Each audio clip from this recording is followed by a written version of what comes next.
안녕하십니까? 오늘 우리는 가설 기반 문제 해결이라는 주제로 불확실성을 돌파하는 분석의 기술에 대해 함께 탐구해보는 시간을 가질 예정입니다.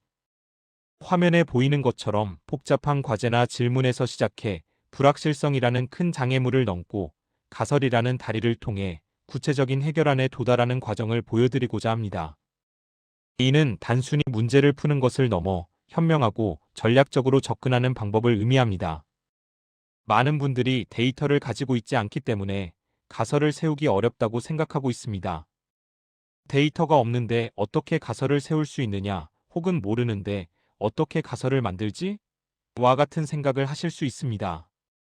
하지만 컨설턴트의 마인드에서 가설, 즉 하이퍼서서스는 현재 시점에서 내릴 수 있는 잠정적인 대답입니다. 오히려 데이터가 없기 때문에 어떤 데이터를 검증해야 할지를 가설을 통해 결정해야 합니다. 가설은 무작위적인 추측이 아니라 우리가 나아가야 할 검증 즉 행동을 위한 나침반이 되어줄 것입니다. 가설 기반 문제 해결은 논리의 뼈대에 현실의 이미지를 입히는 과정이라고 할 수 있습니다.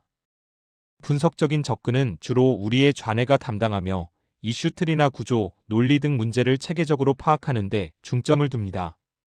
하지만 논점은 단순히 논의의 대상일 뿐 직접적인 행동의 대상이 될 수는 없습니다. 해결안을 만들기 위해서는 운해의 역할이 중요합니다.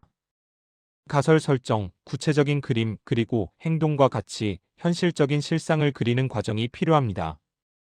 분석의 뼈대에 살을 붙여야 비로소 구체적인 실상을 그려낼 수 있고 그것이 곧 실질적인 해결책으로 이어질 수 있습니다. 단순한 구호가 아닌 구체적인 행동을 설계하는 것이 중요합니다. 가설은 머릿속에 구체적인 장면이 그려져야만 합니다. 예를 들어 안내를 강화하여 고객 인지를 높인다는 가설은 단순히 좋은 이야기, 즉 구호에 불과한 나쁜 가설입니다. 서면 안내와 구두 안내를 동시에 실행한다는 논점을 해결하기 위한 구체적인 좋은 가설은 다음과 같을 수 있습니다. 첫째, 매장 입구뿐 아니라 제품별로 확인할 수 있도록 할인 라벨을 붙이면 어떨까? 둘째, 주기적으로 할인 안내 방송을 하여 판매를 주지시키면 어떨까? 셋째, 가장 많이 팔리는 상품을 따로 전시하여 호기심을 유발할까? 이처럼 구체적인 행동 이미지가 포함된 가설이 진정으로 문제 해결에 기여할 수 있습니다. 성공적인 가설 수립을 위한 6가지 원칙을 말씀드리겠습니다. 첫째, 방향성입니다. 가설은 데이터 수집의 방향을 결정하는 나침반 역할을 합니다. 둘째, 가능성입니다. 가설의 옵션이 많을수록 문제 해결 가능성은 더 높아집니다. 셋째, 불완전성입니다. 완벽하게 증명된 가설은 없으며 항상 개선의 여지가 있습니다. 넷째, 단순성입니다. 복잡한 가설보다는 단순하고 명확한 가설이 좋습니다. 다섯째, 인내입니다. 성급하게 결론을 내리기보다는 충분한 검증 과정을 거쳐야 합니다. 마지막으로 객관성입니다. 자신의 가설과 상반되는 부정 증거를 존중하고 기꺼이 받아들여야 합니다. 여섯 번째 원칙인 객관성과 이어지는 제로 클리어 원칙은 부정 증거를 존중하라는 의미입니다. 가설은 결론이 아닙니다. 자신의 가설을 맹목적으로 방어하려 하지 마십시오. 가설을 설정하고 검증 및 데이터 수집을 통해 결과가 나왔을 때 만약 부정적인 증거가 발견된다면 가설을 억지로 수정하지 마십시오. 과감하게 스톱하고 해당 가설을 버려야 합니다. 긍정적인 증거가 나온다면 가설을 고도화할 수 있겠지만 제로 클리어 원칙은 가설이 틀렸다는 부정 증거가 나오면 미련 없이 버리고 원점에서 다시 시작해야 한다고 강조합니다. 이것이 바로 올바른 가설 사고의 태도입니다. 이제 가설을 구체적인 검증 계획으로 전환하는 작업 계획, 즉 워크 플랜에 대해 알아보겠습니다. 작업 계획이란 구조화된 논점, 가설, 분석, 데이터, 일정, 그리고 담당자를 절차에 따라 정리하는 것을 의미합니다. 먼저 논점에서는 질문이 무엇인지 명확히 합니다. 그 다음 가설에서는 이 질문에 대한 잠정적인 대답을 세웁니다. 필요한 분석에서는 가설을 확인하기 위해 무엇을 살펴볼 것인지 구체화하고 데이터 소스에서는 그 데이터를 어디서 얻을 것인지 정의합니다. 마지막으로 일정에서는 구체적인 마감일을, 담당자에서는 누가 그 책임을 맡을 것인지 명확히 하여 계획을 실행에 옮길 수 있도록 합니다. 이어서 작업 계획표 작성 예시를 통해 구체적인 내용을 살펴보겠습니다. 논점을 서명구두 안내 동시 실행으로 설정하고 이에 대한 가설을 매장 입구 및 제품별 할인 라벨 부착으로 세웠다고 가정해 봅시다. 이를 위해 필요한 분석 데이터는 상품별 고객 인지도 설문조사와 할인율별 제품별 매출 추이 분석이 될 수 있으며 허대리님이 7일의 일정으로 담당하게 됩니다. 또 다른 예시로 논점을 안내방송 강화로 하고 주기적 할인 안내방송으로 판매 주지라는 가설을 세울 수 있습니다. 이때는 방송 시 고객 매출 행동 관찰과 방송 전후 매출 추이 비교 등의 분석이 필요하며 권 과장님이 담당하는 것으로 계획할 수 있습니다.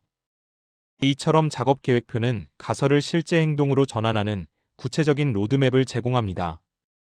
데이터 수집에는 함정이 있을 수 있는데 이를 40대 60의 법칙으로 설명할 수 있습니다. 의사결정 효율성은 정보의 양과 비례하지만 일정 수준을 넘어서면 오히려 효율이 떨어지는, 즉 수학 체감의 법칙이 적용됩니다. 핵심은 60% 수준의 정보가 모였을 때 우리가 가고 있는 방향성이 맞는지 판단해야 한다는 것입니다. 자료를 위한 자료 수집이 되어서는 안 됩니다. 또한 처음부터 모든 데이터를 직접 수집하기보다는 2차 자료를 먼저 검토한 후 1차 자료 수집으로 전환하는 것이 효율적입니다. 데이터 수집 자체에 중독되지 않도록 유의해야 합니다. 분석의 본질은 단순히 데이터를 모으는 것을 넘어 사실에서 의미를 찾아내는 것입니다.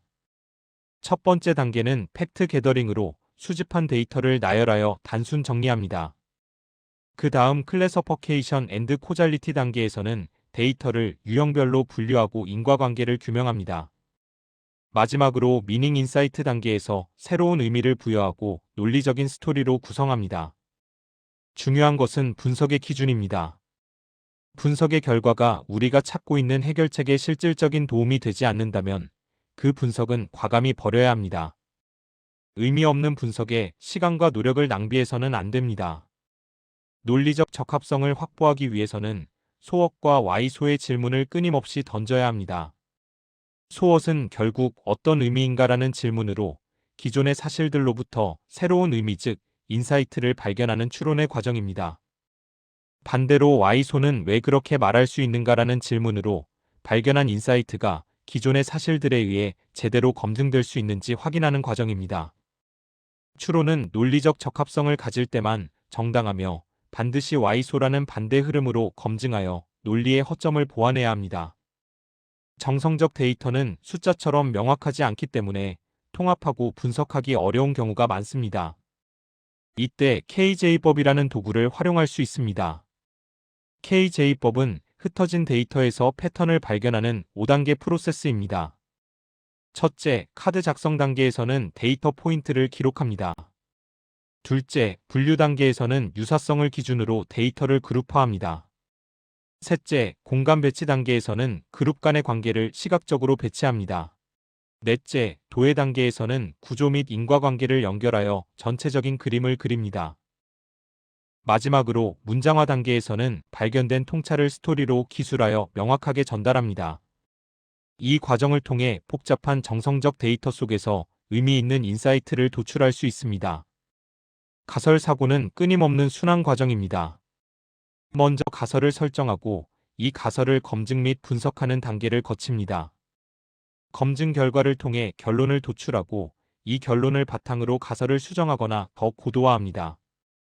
그리고 다시 새로운 가설을 설정하는 반복적인 이터레이션 과정을 통해 우리의 사고는 점진적으로 발전합니다. 불확실한 비즈니스 환경 속에서 가설은 우리가 나아가야 할 방향을 제시하고 문제를 해결하는 가장 강력한 무기가 되어줄 것입니다. 감사합니다.